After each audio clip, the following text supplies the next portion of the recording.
High profile অনুষ্ঠান। এমন একটি অনুষ্ঠানে শনিবার চূড়ান্ত বিশৃঙ্খলা। যুবভারতীতে মেসির মেগা ইভেন্টে আয়োজকদের ভূমিকা নিয়ে নানান প্রশ্ন।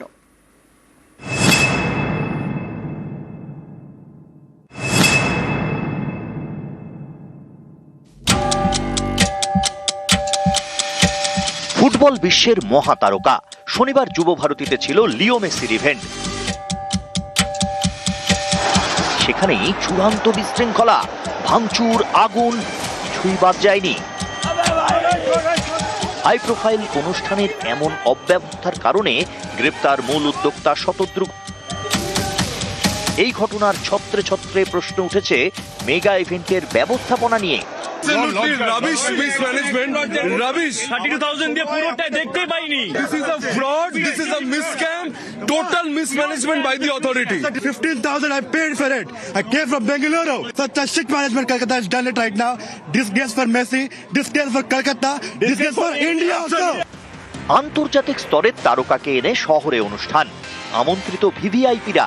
এই ধরনের অনুষ্ঠানে নিরাপত্তার ব্যবস্থা থাকে অন্য মাত্রায়। অনুষ্ঠানের আগে দফায় দফায় বৈঠক হয়, সেই বৈঠকে থাকেন ভিভিআইপির নিরাপত্তার দায়িত্বে থাকা প্রতিনিধিরা। পরিবহন দপ্তর, পূর্ত দপ্তর এবং ক্রীড়া দপ্তরের প্রতিনিধিরাও থাকেন। স্থানীয় পুলিশের তরফে প্রতিনিধি থাকেন বৈঠকে, ট্রাফিক পুলিশের প্রতিনিধিরা এবং অনুষ্ঠানের উদ্যোক্তাদের প্রতিনিধিও থাকেন।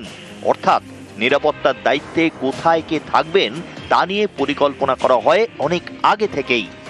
প্ল্যানিং, প্রপার প্ল্যানিং ছিল, পুরোপুরি প্ল্যানিং ছিল। এত বড় প্রোগ্রাম তাহলে করতে না পারে কেন? যদি কারোর প্ল্যানিং এরকম গন্ডগোল হয়ে যায়, এত বড় প্রোগ্রাম কেউ নেয় কি? এই যে মেসির মতো সুপারস্টার আসবে, তার নিরাপত্তা নিয়ে কোনো মহড়া হয়েছে মাঠে?